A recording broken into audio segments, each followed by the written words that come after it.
Good evening, everybody. I mean, I don't even know what time it is anymore. It's super dark outside, I can tell you that. I'm JJ Gladden, and I am the coordinator of the fishing education for Arkansas Game and Fish, and I want to thank everybody for being with us tonight. We're going to talk about trout fishing. It's cooling off outside, and it's getting into that time of year where trout fishing is on people's minds, trout fishing and deer hunting, but we're fishing education, so we're not going to talk about all that hunting stuff. So we're going to give it a little bit of time, let everybody get in here. I do ask that everybody stay muted. If you have a question, we're going to do those in the chat box. That way we don't lose anything as we're going through all of this, because you know, y'all's questions are what we're here to answer. So we want to make sure that we get to everything. And that way we'll have a record. If we miss something, we can go scroll back through it and find it. So we'll give it a few more, get everybody in here.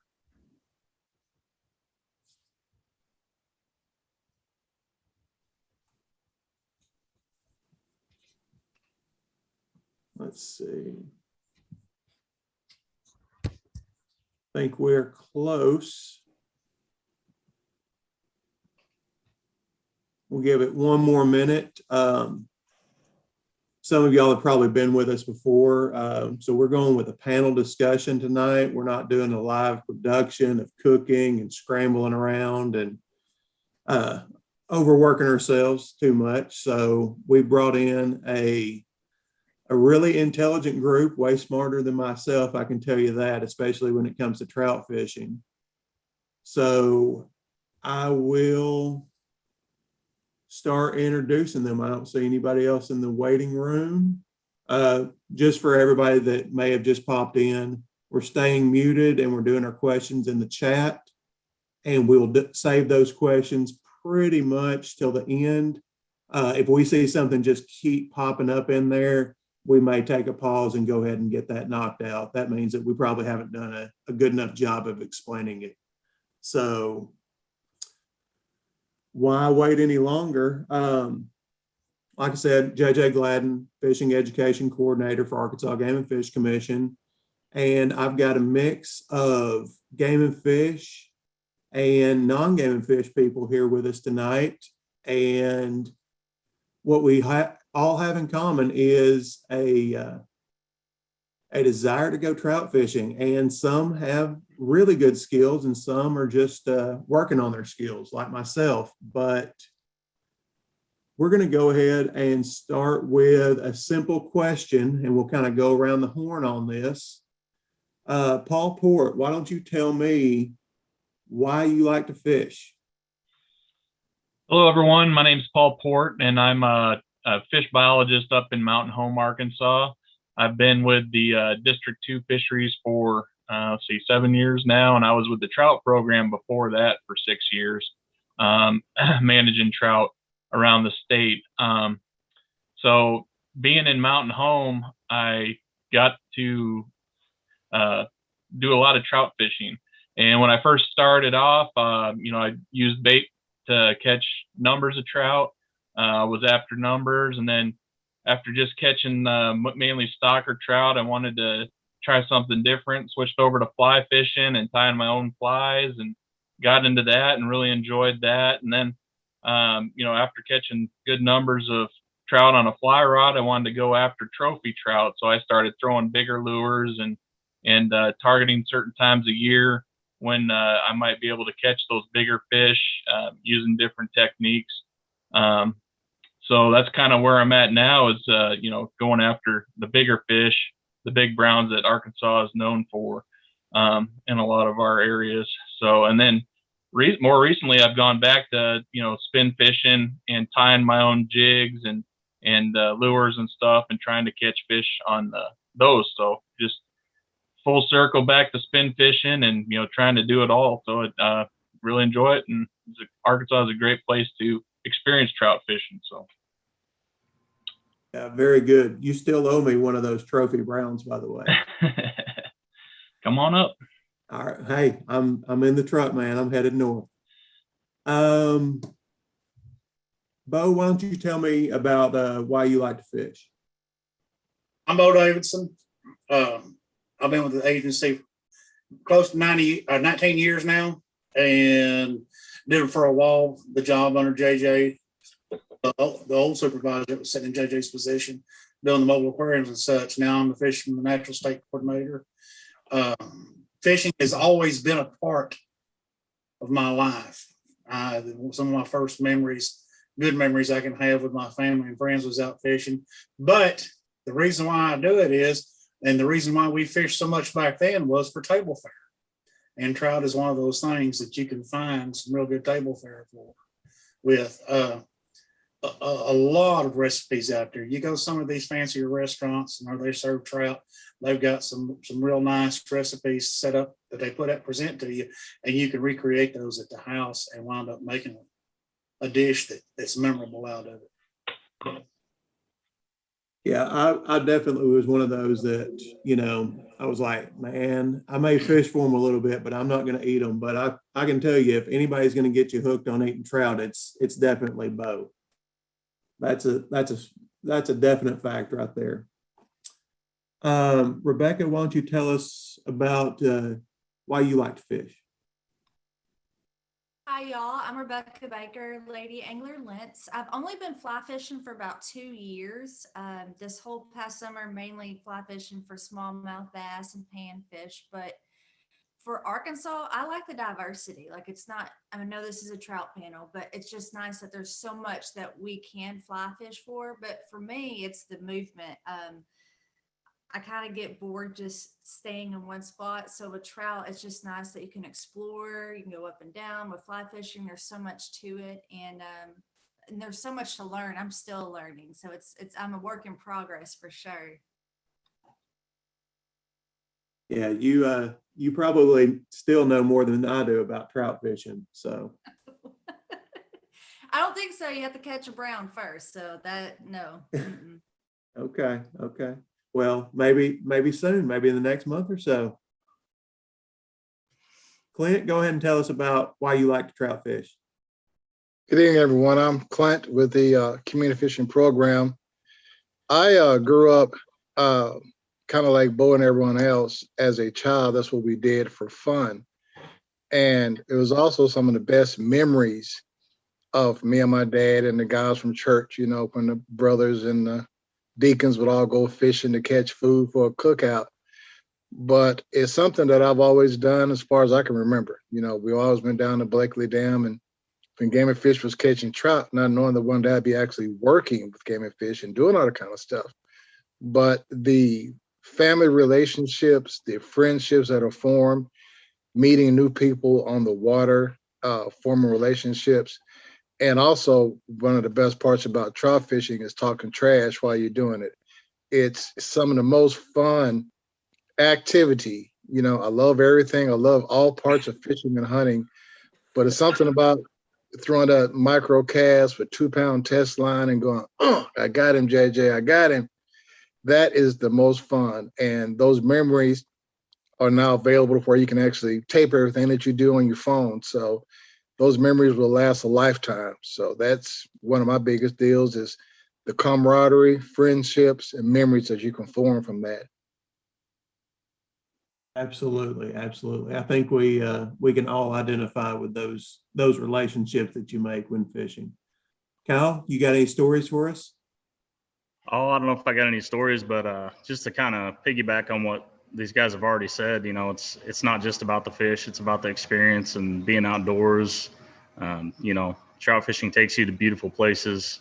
I'm gonna steal a line from Dennis Dunderdale, who's not on here, but he's an AGFC employee, education guy. But trout don't live in ugly places, so if you're gonna fish for trout, you're sure to get some good scenery. It's gonna get you out enjoying nature. And because I'm unoriginal, I'm going to rip off Henry David Thoreau as well. And he's got a quote that says something along the lines of, men fish all their lives without knowing it's not the fish that they're after. We're out there, we're after experiences and memories and time with family and friends. The fish, man, that's just a bonus. So trout fishing is sure to give you lasting memories and beautiful places. Absolutely. I couldn't have said it better myself. Kyle, tell us a little bit. I mean, you've done a lot of fishing in your life, I'm sure. I guess tell us why you're on the panel, maybe. Well, I'm originally from Southeast Missouri, but I've been in Mountain Home, Arkansas for about 13 years now. Started off kind of like Paul mentioned, you know, I got here and I was just trying to catch numbers of trout. Then I kind of started going towards, you know, bigger browns, kind of more trophy fish. Fishing and hunting, you know, there's kind of predictable cycles that people go in. I went for numbers, then went for trophy, and then I actually started guiding. I guided both spin fishing and fly fishing for a few years. Haven't done it in several years now, but those things just enriched my life the whole time I've lived here. And I don't get to fish as much as I'd like to anymore, but I'm still very passionate about it. Yeah, well, hopefully you've been fishing since we came up there this past winter, but you definitely got me on some numbers that day. So I appreciate that. He's a pretty good angler. I'm not going to lie. So since we talked about what kind of motivates us to fish, let's spend a couple of minutes and talk about what our favorite thing to fish with is. So I really have no order to this. I'm just going to go right back to Kyle now. Man, I found that one of the most versatile lures out there, whether you're a novice or a very experienced angler, is going to be the buoyant spoon. These are a little bit different than like a jigging spoon that you might use to jig over brush piles or something like that. They're actually shaped like a spoon. They have a concave side to them that makes them kind of jerk and flutter around. You can fish them in a couple different ways. You can just cast them out and just do a basic retrieve, you know, just reel them in kind of medium speed and they'll spin, much like the blade of a spinnerbait would. And you can catch plenty of fish doing that. I always had a little more luck either jerking them, kind of retrieving them a lot like you would a jerk bait or a small Rapala or something like that. It just gives them a lot more flash and they're a lot more erratic. It looks more like a wounded fish rather than just a swimming fish. But then you can also just give them a good long pull and let them just kind of flutter and flicker down. So there's multiple ways to fish these things. There's several brands of these. A lot of people talk about little Cleos. I've always had really good luck with Thompson spoons. But there's several different brands out there. They all come in different colors and shapes and sizes and all that, but they're very, very versatile. And then another very similar type lure is just an inline spinner. It's got kind of that same shape to it, a concave, kind of willow leaf shaped blade, just spinning on a central axis, and they've got a little solid body on them. Usually have a little bit of fur or feather around the treble hook hanging off the back. That one is more, you know, you kind of just got one way to fish those, just cast them out and slow, steady retrieve. But either one of these will catch not only just numbers of fish, but some of the bigger browns I've ever caught have been on spoons or spinners as well. So you can get into excellent numbers as well as good quality size fish. Very good, very good. Rebecca, what do you like to fish with? I think I've got a guess on this. I'm not going to lie. Guess first? No, go for it. I don't want to be proved wrong on live television. Okay, well, I thought I was supposed to say what flies are good right now, so I'll say that real quick, and then I'll say what I like to use. How about that?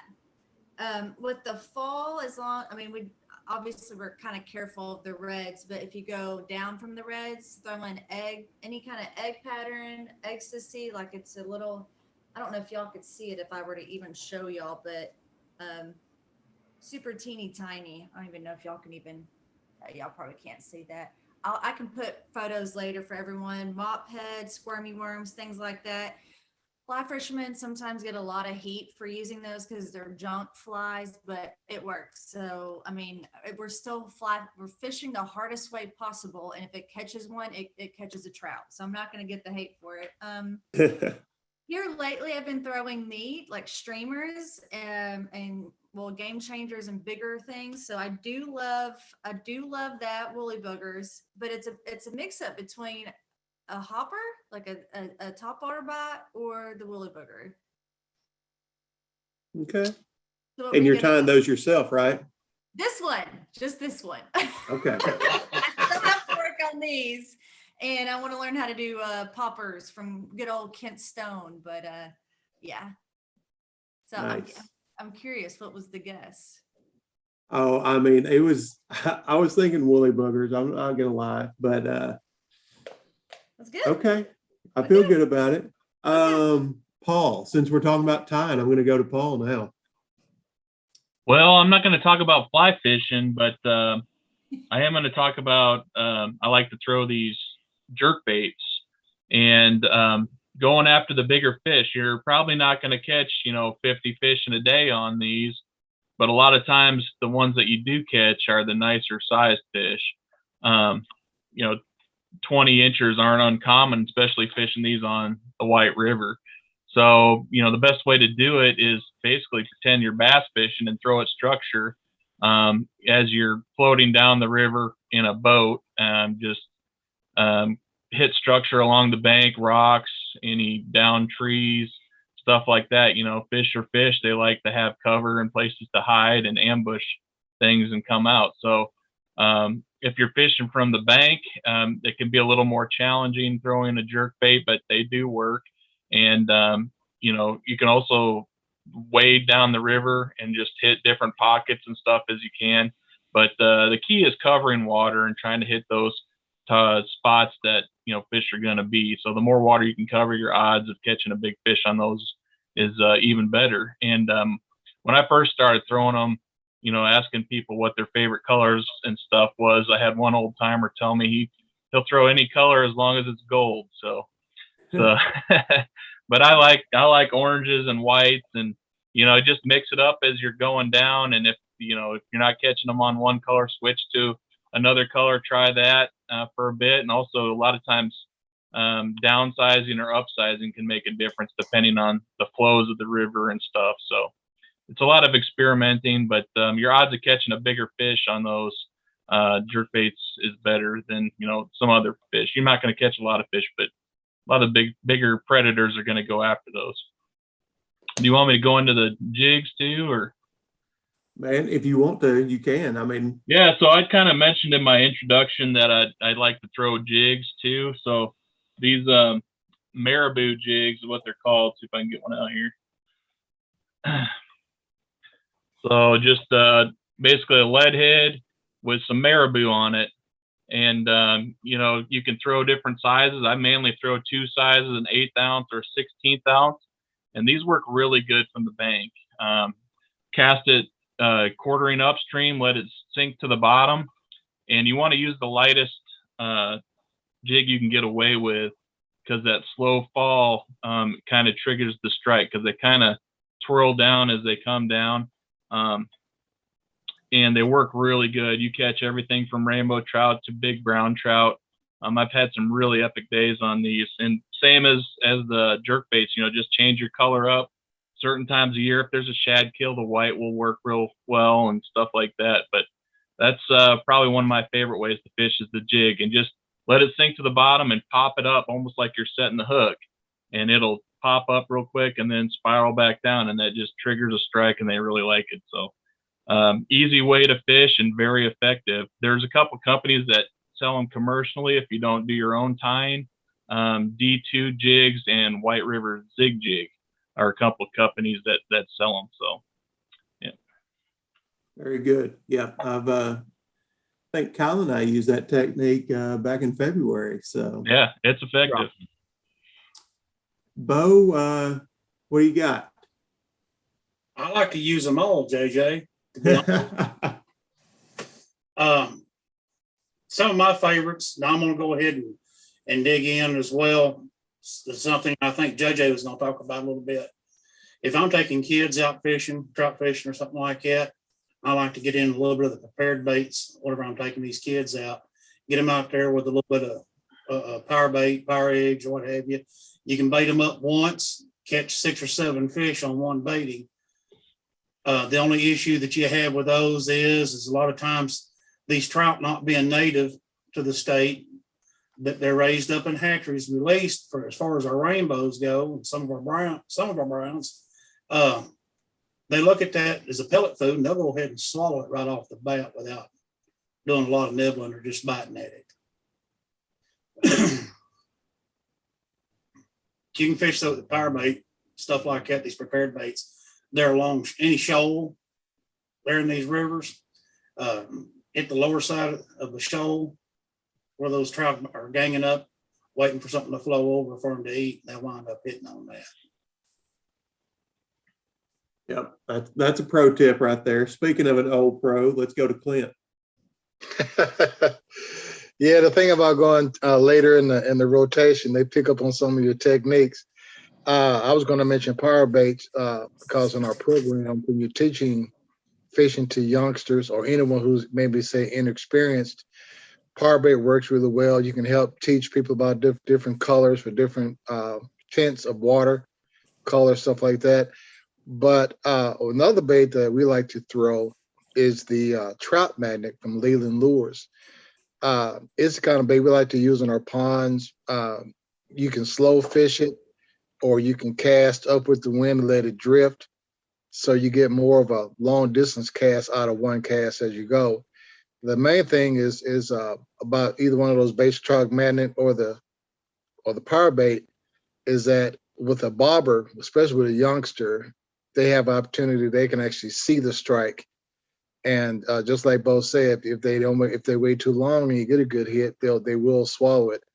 But by using extremely small trout hooks and maybe put 2 power bait, you're more apt to hit them in the lip before it gets into the gut.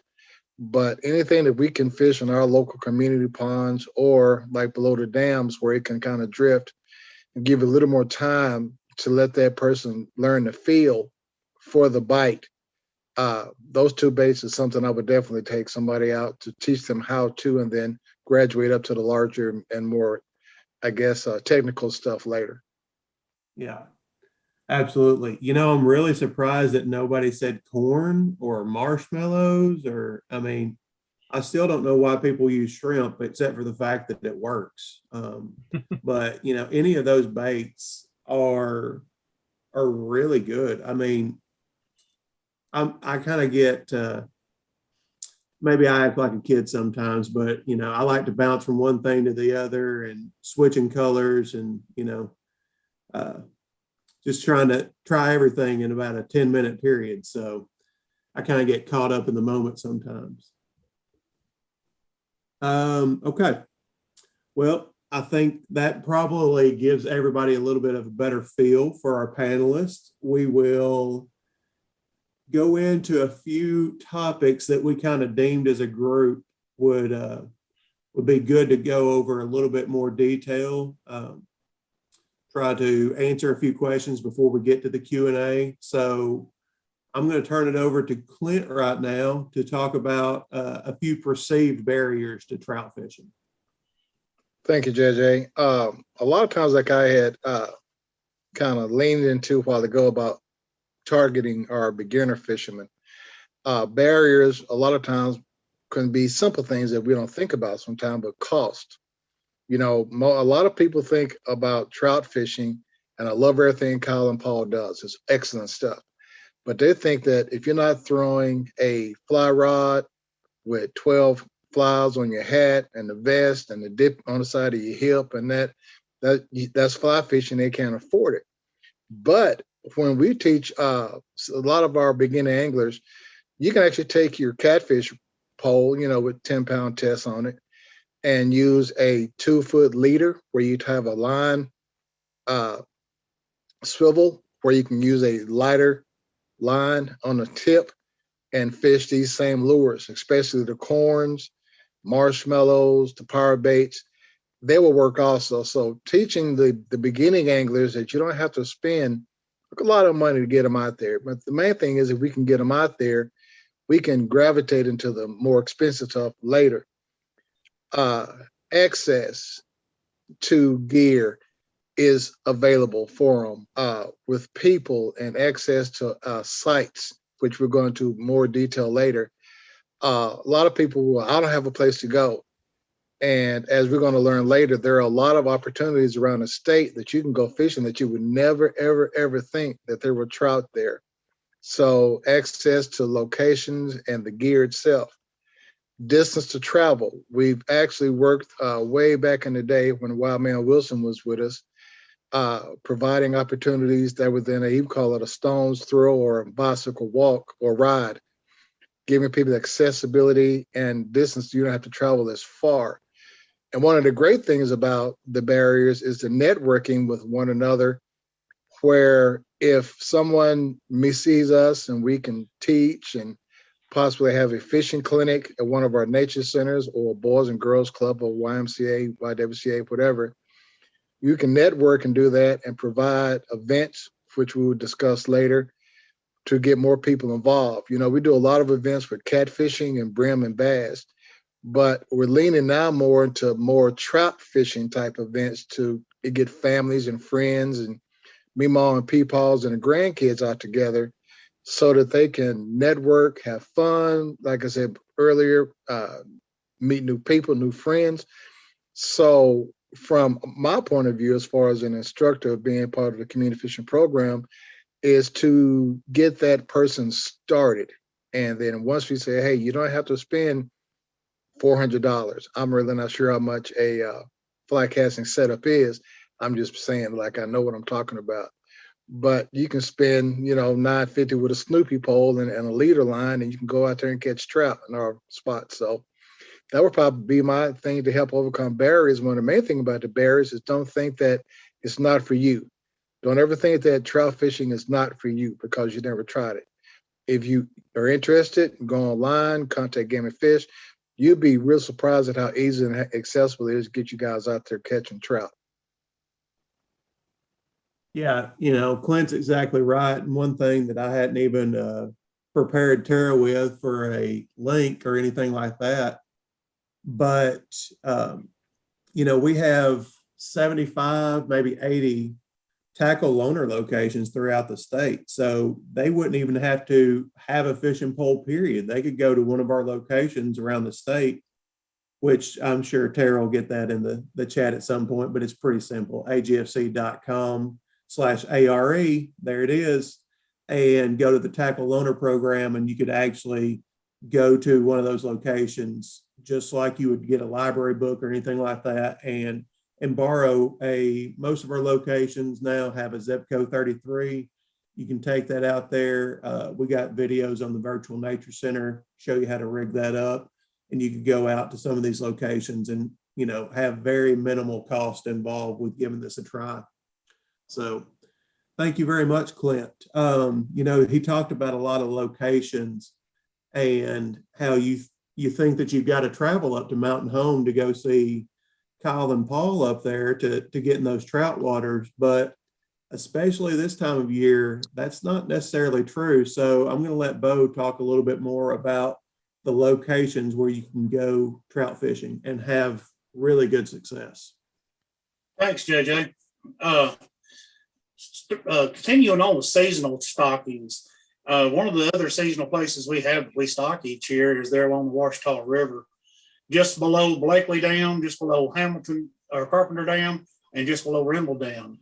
Each year we do stockings as it starts November, runs through, I believe, April of each year is when we stock trout in those areas. But we also have our annual places that you can go stock. You can go catch fish. For many of you, a trip to Mountain View during this time of year is often in the plans. Go up and see the seasonal changes. Well, we have Mirror Lake right there. There's a great place to go fishing for trout that's stocked with trout as well. And then you have our White River tailwaters there below Beaver, Bull Shoals, and North Fork as far as catching trout. And then you have the Greer's Ferry tailwaters along with the Greason tailwaters, the Little Missouri River. Now, I know that's a lot of places to keep up with, but there is a way to go back and find them on your own as well. JJ, am I enabled to where I can share my screen? Yes. Yeah, I think so, baby. Let me make sure everything is set up just right. Can everybody see the Game and Fish homepage, agfc.com? JJ, yes, no? Good to go. All right, from right there in that position there, you can hover over this fishing link. Come down to sport fishing. Over the other drop-down window for trout. And that'll bring you to the page here where you can find our tailwaters, our trout fishing regulations, and tell you more about our cold water hatcheries. Once you click on the tailwaters portion of this, it'll take you to the different ones that are commonly fished. And one of them I forgot to mention was the Spring River. Clicking on each individual link, it'll tell you about the management area there for that. For instance, the Beaver Lake tailwaters. It'll show you a map discussing where our catch and release areas are, where our special regulation areas are, as well as tell you a little bit about that. Also, it should give you a number in here. Let me see if I can find it for you. Right here, projected generations. You can call that number and find out when the last time they generated. And what I mean by generated is period. These are core engineered dams. They'll let water out for hydroelectric generation. And that number right there will tell you when they generated last and give you a better idea whether the water's high or not in your area. But you can go through each one of those to find that. Another place you can find it is in the trout regulation books, the trout guide books. Now, the ones that we have printed out for 2021, there's coming up into December is the end of those, but in January, we should have more coming out. And in the back of those books, it'll break it down as well as during the book, tell you about where they're talking about inside these tailwaters down through here, about where good places are to fish. Now, like JJ said, you don't have to make the big drive. You have your family and community fishing ponds. You have the seasonal trout waters around Hot Springs and over around Murfreesboro that's being stocked. You don't always have to go north to catch it, but there are a lot of good streams up north and where they're managed heavily up there. So you can find not only some good numbers, but some good size trout in those areas.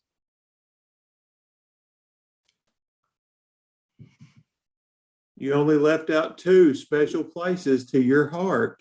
Yes, that I I know did. you're going to bring Kids up. places, I did. Those are our special to my heart.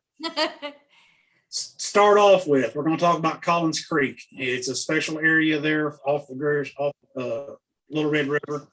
It's where we have a minimum flow coming from Greers Ferry Lake over to the Lower Red River, to where you can take youth anglers over there. Anybody under the age of 16 can get out there, accompanied with adult or by themselves, and be able to trout fish along that stream. Now, the big one, Dry Run Creek up there at Norfolk, just right alongside the trout hatchery. Ladies and gentlemen, once again, it's a youth and I believe handicap accessible area up through there for fishing.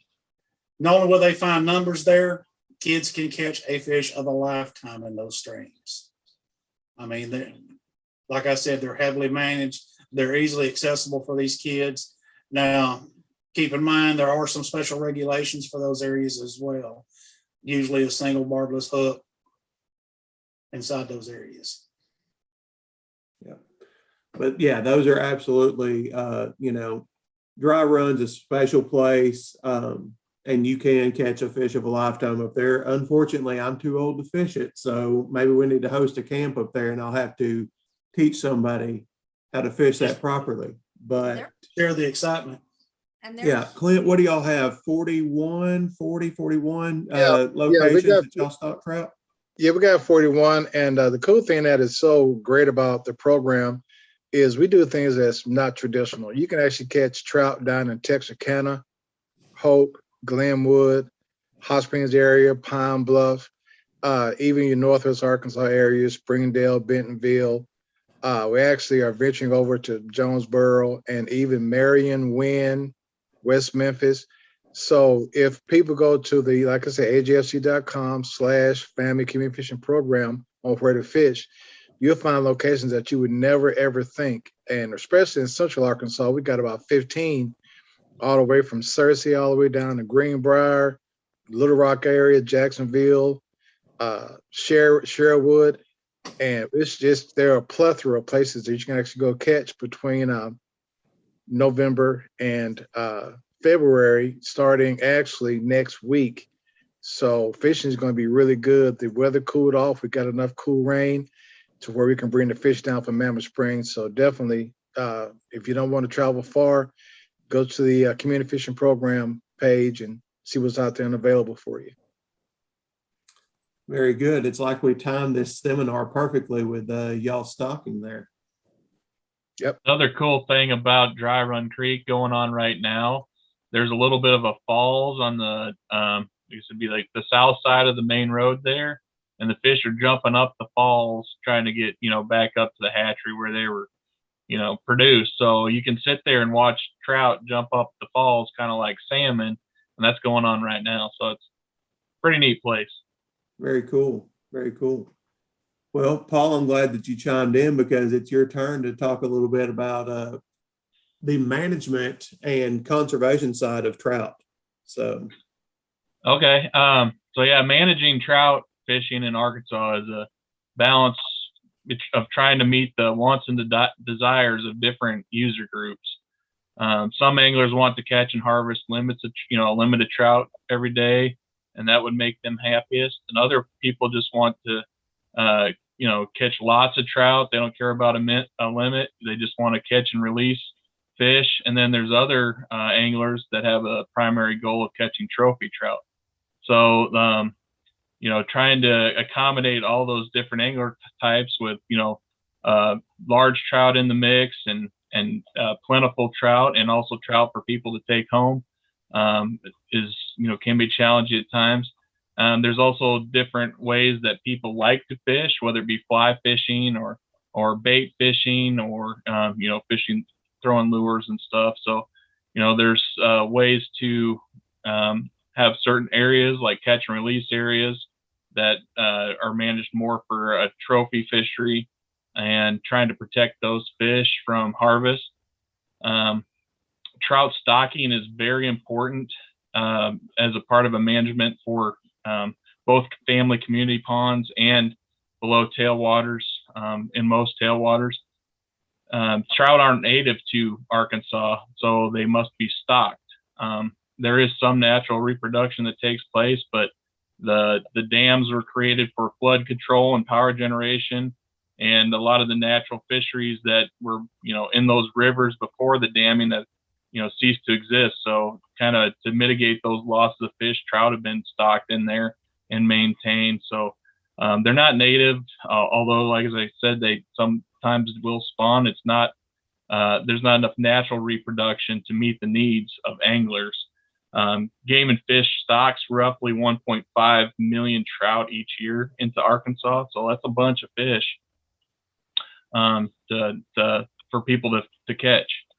And fish, the different species of fish that we have: rainbow trout, brown trout, cutthroat trout, brook trout, and then more recently tiger trout. And they've stocked some golden rainbow trout into the waters as well. They're managed differently as well. So the rainbow trout are primarily managed as a put and take fishery, where the fish are grown to a catchable size in the hatcheries and then stocked and for anglers to take them home. And anglers can take home, 5 fish a day, one over 14 inches. And for those, so they're managed for people to take them home, raised up in the hatchery and then stocked. Other species such as the brown trout, cutthroat, and brook trout are managed as trophy fisheries, where the fish are stocked at a smaller size than what can be harvested, and then allowed to grow in the river before they can be harvested. So give people an opportunity to catch those bigger fish. So trout biologists have a lot to consider when looking at stocking rates and setting length limits. They look at growth rates of fish, how much food availability is in the river. They do creel surveys where they're out interviewing people to see how many fish are being caught and harvested. And also they look at fishing pressure. They right now they have a creel survey going on Norfolk and the White River, where they're flying. They're contracting somebody to fly over the river and count the number of anglers out there to get an idea of how many people are out fishing for trout and what areas people are fishing. So there's a lot of studies going on to help manage these fish for people to be able to go out and catch them and to meet the needs of the anglers. So it's, yeah, kind of a delicate balance to accommodate everybody. So. Thank you. You know, it definitely is, you know, we put in those hydroelectric dams and there was a need for those, but definitely an effect on the fishery. And I think trout's been a great thing to go in there and help meet that need. So very important. You know, a question that I saw pop up in the chat, and luckily we had scheduled this because we're just so good. We can anticipate those needs and questions. Kyle, tell us a little bit, you know, you were a guide up there, and tell us a little bit about the hydrology and how to manage those tailwaters and those flows. Well, especially up here in north central Arkansas and even northwest Arkansas, the primary trout waters are going to be tailwater fisheries, meaning that they're below these hydroelectric dams. The problem that brings with it is highly varying water levels and flow rates. So I think the best piece of advice I could give is to figure out what kind of fishing you want to do, and then tailor your trip to finding that type of water. So if you like to wade fish, you know, look at Bo mentioned that you can call the dams and find out when they've generated. There's also websites. There's an app that you can get on your smartphone. It's a USACE Little Rock. That's the U.S. Army Corps of Engineers app. And you can find out not only what they've recently run out of the dams, but you can also get on within that app, there's a link to Southwestern Power Administration, and you can get a prediction of what they're going to run for the remainder of the day.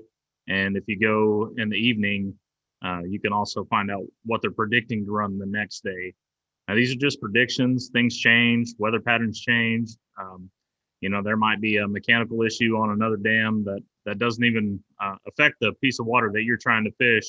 But these are all managed as a system, and that can affect what they have to run out of whatever dam you're trying to fish below. So take all of that with a grain of salt, and understand that the prediction, or, you know, the phone call that you made to find out what they're flowing, things could change very quickly. So you always want to be safe. You want to be prepared for rising water, falling water, whatever the scenario may be.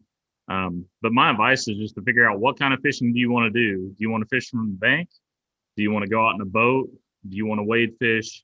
And then find an area on one of those rivers that's going to meet that need. As far as fishing itself and dealing with the changing flows, what I personally prefer is to find a consistent water level and try to fish that as long as I can. A lot of people like to fish the rise when the water's coming up. The fish do bite during that rise because there's a lot of new ground is getting flooded. And we're talking, you know, on the White River, the Norfolk River, 6 to 8 vertical feet rise, maybe even more than that in some spots. So we're not talking about a little bit of rise in the water. We're talking about when they turn on generation, there's a lot of new areas getting flooded. That's flushing a lot of new food sources in, terrestrial bugs, worms, things of that nature. So the fish can bite really well on rising water. The thing that you've got to fight with that is there's a lot of what I call trash in the river, especially this time of year where the leaves are starting to fall. All those leaves that were laying on the riverbanks, those are going to start to flow downstream. It tends to dislodge some aquatic vegetation, algae, things of that nature. So the water's a little bit trashy, and especially if you're fishing some of those actively retrieved type lures, the spoons and spinners that I was talking about, and the jerk baits that Paul was talking about, you're constantly ripping those through the water and running into the leaves and the algae and the grasses and all that stuff. So it can be a little bit challenging to fish the rising water, even though the bite can be really good. My experience has been that when the water's falling, the fish tend to kind of get lockjaw on you. You know, imagine being in your house and the ceiling starts closing in on you. You're not thinking about cheeseburgers at that time. You're thinking about a way out. So that's just the way I think of it. Those fish are probably trying to find a way out, an area of refuge where, you know, the sky is not falling on them. So I tend to avoid falling water, and I just look for that kind of level, steady flow. Some days you don't get that. Some days the water is jockeying up and down all day long. But some days you can find that sweet spot. If you don't want to fight the changing flows below the dams, you can go to areas like the Spring River. That's a freestone river. You can fish that, you know, whether you want to wade or boat fish, as long as there's not been a recent, you know, really heavy rain and kind of a flash flooding scenario. You've got pretty steady flows over there. So you can find those freestone streams. Collins Creek's a good one. It's steady flow. You know, if you got kids, you can pretty reliably take them there to fish. Same with Dry Run Creek. But you know, the big thing is just to find the right flows for your style of fishing. Yeah, I think you summed that up well. It was a complicated topic that I gave you, and I think you did good. So I appreciate that. So we've given some a few good background and techniques and different aspects of fishing. Let's get back to, you know, we'll call it the fun part, get out of the technical, and Rebecca, you know, I follow you on Instagram, of course, you know, who doesn't, but you know, you go to a lot of locations. Why don't you touch on that for a little bit, about what that means to you and how you find some of those awesome spots? Well, I think that goes back to where we're trying to always make this very friendly for beginners or any age. So I do a lot of wade fishing. In the summer, I actually wet wade a lot. So if for those of y'all that don't know what that means, that practically you're just wearing whatever clothes. If it's yoga breeches, shorts, jeans, whatever you want to wear, jeans won't dry that fast, but that's helped me get into a lot of different places where I wouldn't need a boat or access or shuttle or anything like that. So first, being open-minded to wade fishing, wet wading, whatever it may be. And the other thing too is social media is really great. Luckily with Arkansas, it's not quite like Colorado or, you know, Montana, Wyoming, Idaho, those places where they get pretty pissed off if you spot burn or show where you're at. So, you know, with the little red, if you have a swinging bridge behind you or a certain cabin, people are going to know where you are. So that's kind of helpful once you start to learn the waters. And also with the Trout Guidebook, it shows you, you know, different accesses that you can go to, which I've used those before, and I'm still learning that kind of like what Kyle was talking about, when we start generating and those water levels start rising, that's almost like a Nintendo game cheat code. You just go down to the next access or a couple further down, and you still have an hour or more to fish down there for trout. So I like to do that a lot, or even using Google Maps.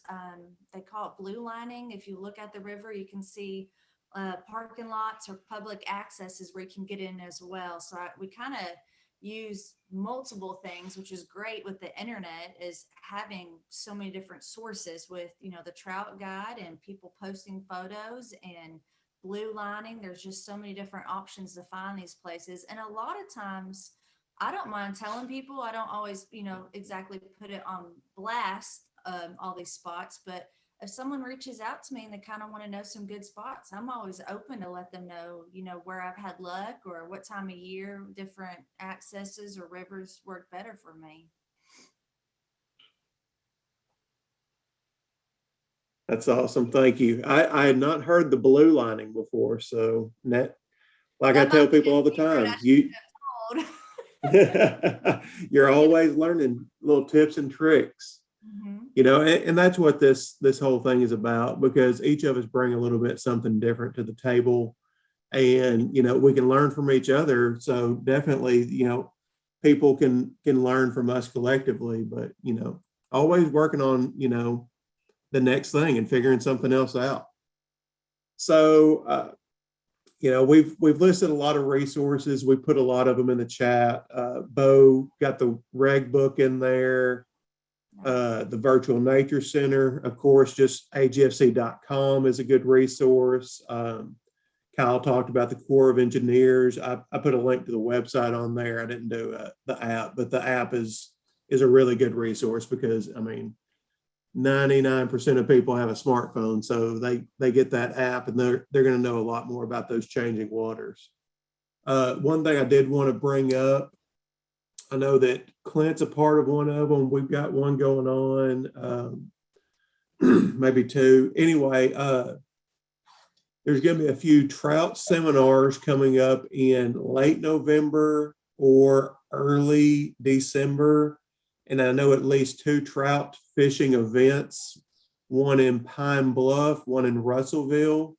So if you go to agsc.com and go to the event manager, which is where you went to register for this event, so y'all are all familiar with it, you can find those events and sign up for those, or go to the family and community fishing page to see when they're going to stock their locations. I mean, it's that time of year. It's time for trout. So I'm going to say, let's go ahead and start filling up that chat with some questions and see if we can help some more people out. All right, JJ, we've got a couple in here to start with. Okay. Back to the buoyant spoon. Is it for larger trophy trout or the numbers? You can actually use those for both. I tend to catch probably more numbers on those buoyant spoons, but like many lure types, if you use the larger sizes, you can kind of weed out some of those smaller fish and kind of, push your gear towards catching larger fish. Something I kind of glazed over earlier was rainbow trout and brown trout feed differently. Rainbow trout tend to be out in more just open areas, kind of feeding lanes, if you will. Where they're just kind of waiting for food to drift in front of them. But Paul mentioned that browns are more ambush style predators, right? They kind of act more like bass. So, if you're targeting larger fish, I would, whether you're using buoyant spoons or any tackle, I would cast more towards structure, places that brown trout might be hiding. So you can use a little bit larger gear and fish more around structure than out in the open. And you can kind of tilt your odds in favor of catching a little bit larger fish. Okay, what do you mean by power bait? Powerbaits is a prepared bait, and then Berkeley is the one that actually makes the name brand Powerbait. You can find it by other manufacturers as well. It'll either look like paste, or it'll look like it's marshmallow shape, or it'll look like it's preformed silicate eggs, like little trout eggs you'd find. But those are considered a prepared bait that you can find in a lot of sporting goods stores. Okay, could someone speak to wading areas on the white or the red downstream from one of the dams? Well, going back to the hydrology issue, that's going to change with the level of generation. If any of those dams are shut off, there's just a plethora of wadable water. You just got to be familiar with those waters and know kind of what gravel bars are exposed and what areas are wadable given the generation. On the White River, you're dealing with 8 generators. On the North Fork and the Little Red, you're dealing with 2 generators, but they're very narrow waterways. So even though there's fewer generators running, the vertical rise in the water is still several feet. So you really just have to get down there and experience what different water levels look like. And above everything else, just make sure you're being safe. When you get out, if you find a spot that's wadable under any given flow, you want to pick a log or a rock or something like that and keep your eye on that. It's easy to get caught up in fishing, especially if you're catching fish. It's easy to get dialed in on that and get tunnel vision, so to speak. But you've got to take a minute to look over and find whatever you're using as a marker to make sure that water level's not rising on you. And you always want to be safe out there. But as far as what's wadable when, that's something you just kind of got to experience for yourself. Get out there during zero generation and find some spots, and then go see what they look like at 1 unit, 2 units, etc.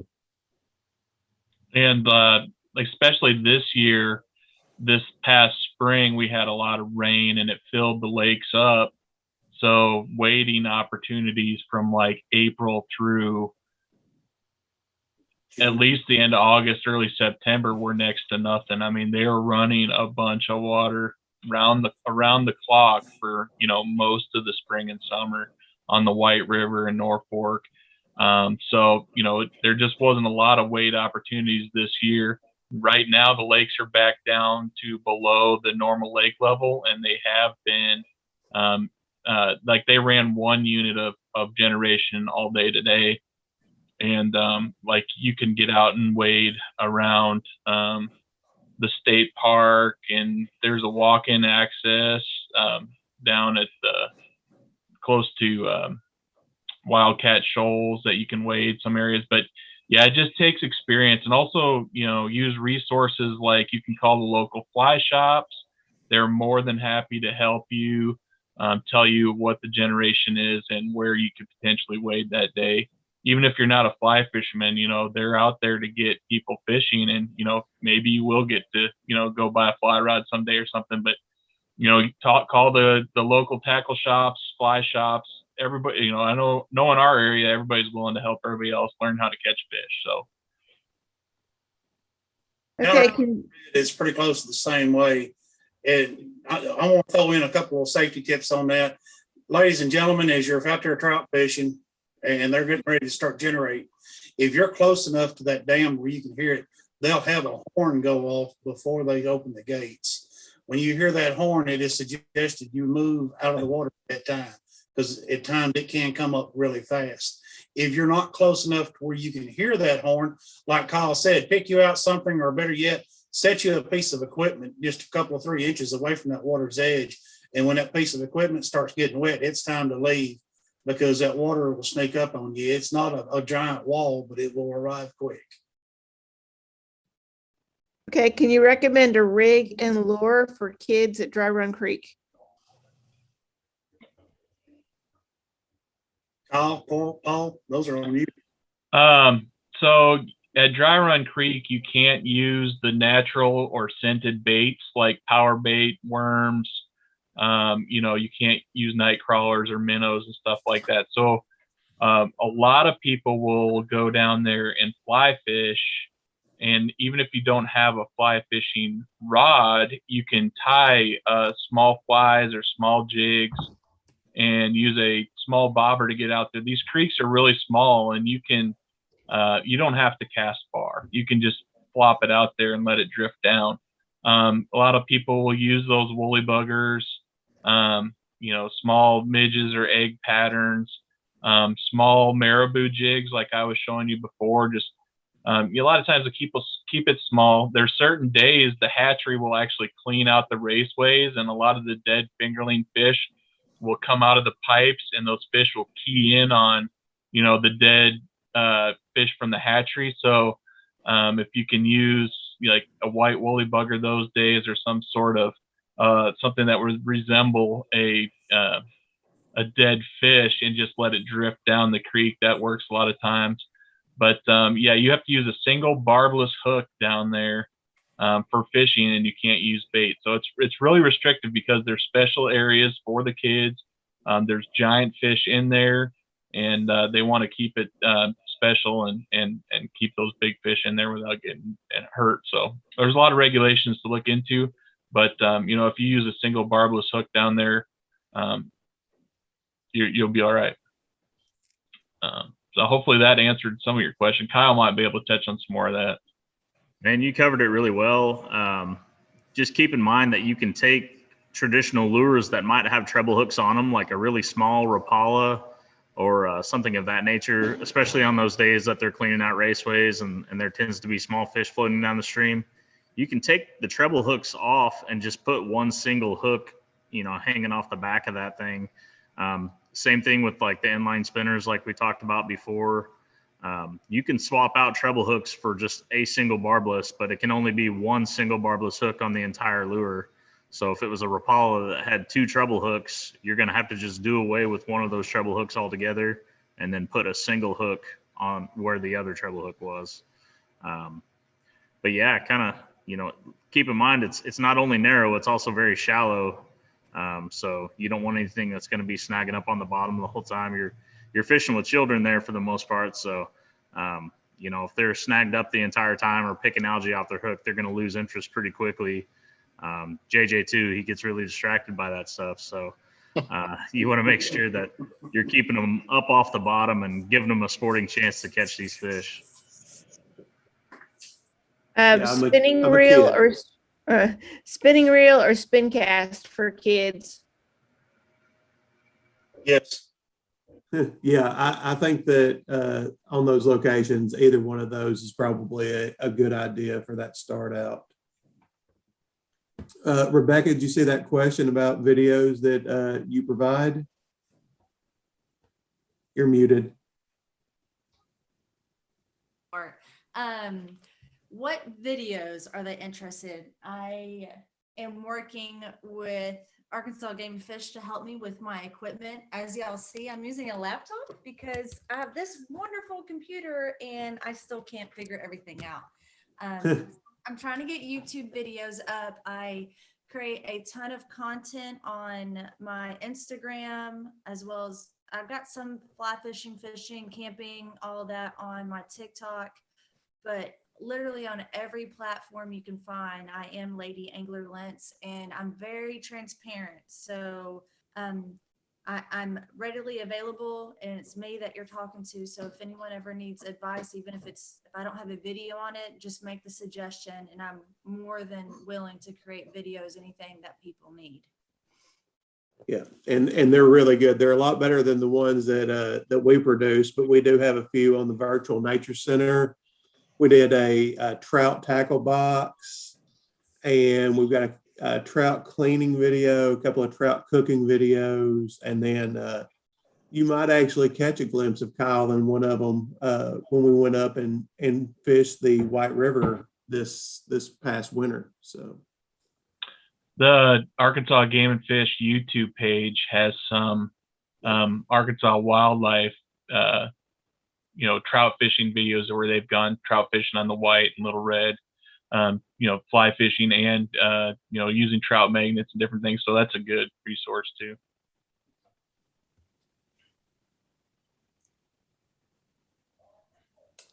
Okay, I don't see any new questions, but I'll take this pause while I call for some more questions to thank our panel. We've been at this just over an hour now, and that's what we had scheduled. If there are any more questions, we'll hang on here and answer those for at least a few more minutes. But I want to thank our panel for being here tonight. Like I said, I learned a few tips myself, so hopefully y'all found that this was worth our time tonight. So thank everybody for being here. And feel free to stick in here and put a few questions in the chat.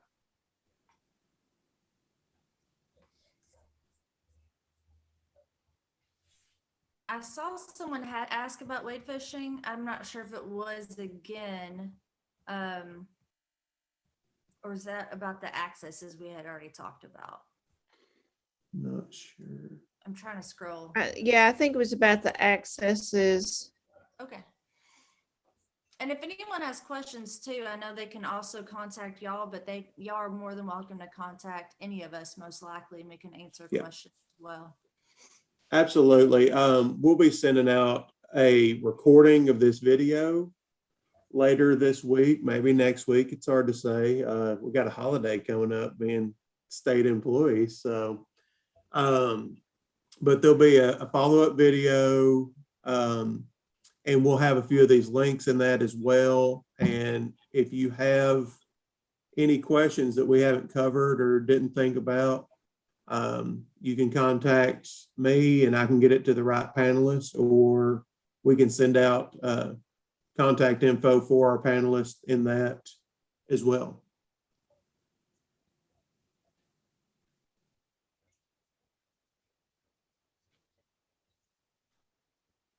Terry, you see anything else? No, there hadn't been any new ones. Okay. But they did great. Those are good questions for sure. I appreciated the interaction. Absolutely. Okay, I'm going to give one more minute, but we can start saying our goodbyes and all of that.